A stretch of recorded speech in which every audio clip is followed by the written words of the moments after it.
We need a new focus for economic thinking. We need a form of economics that takes narratives seriously. If you look at the percent of articles in each academic discipline that have the word narrative in them, you can see that history and anthropology and sociology, they love narratives. They're well aware of it. The worst field in academia for understanding of the importance of narratives is finance. I'll be talking here about a book that I've just written about this, Narrative Economics, How Stories Go Viral and Drive Major Economic Events. I think it's important to learn about economic narratives because they're a fundamentally underlying driving force for the economy. We can't pretend that it doesn't exist. We want to understand big and important economic events, those that really matter. What causes them?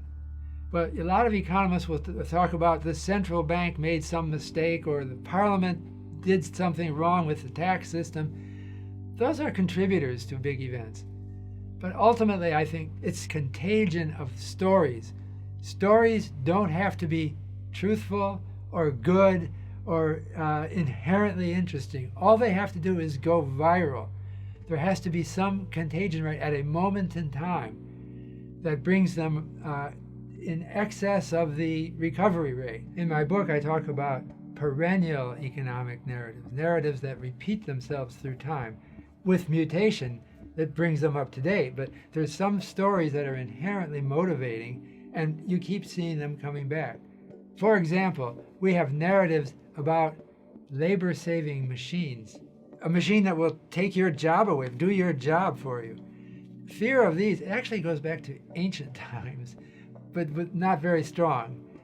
It was in the 19th century that they first started to appear, with the mechanical looms that were replacing the jobs of weavers at the early 19th century in the United Kingdom, the Luddite story.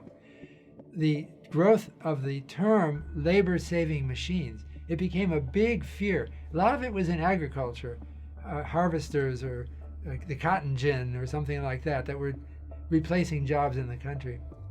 Later, the new term technological unemployment appeared. They thought robots were taking over. People find that hard to believe today. But you know, the narrative can take forms that you would not expect, and it was a strong reason for pessimism and for reluctance to buy or invest. Then there was the automation narrative, which took off in the 1950s. And it was about machines controlling machines. It wasn't just a labor-saving machine. It was a scientist in a control room pushing buttons and running a whole factory with no employees.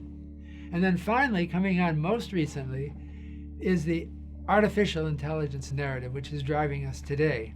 And it's suddenly becoming powerful. Economists need to start sorting through narratives, and the general public should have some understanding of this phenomenon as well. We need to know about the various mutations and strains of narratives that might come back in a new epidemic. We need to study narratives much as entomologists study species of bugs and ornithologists study species of birds.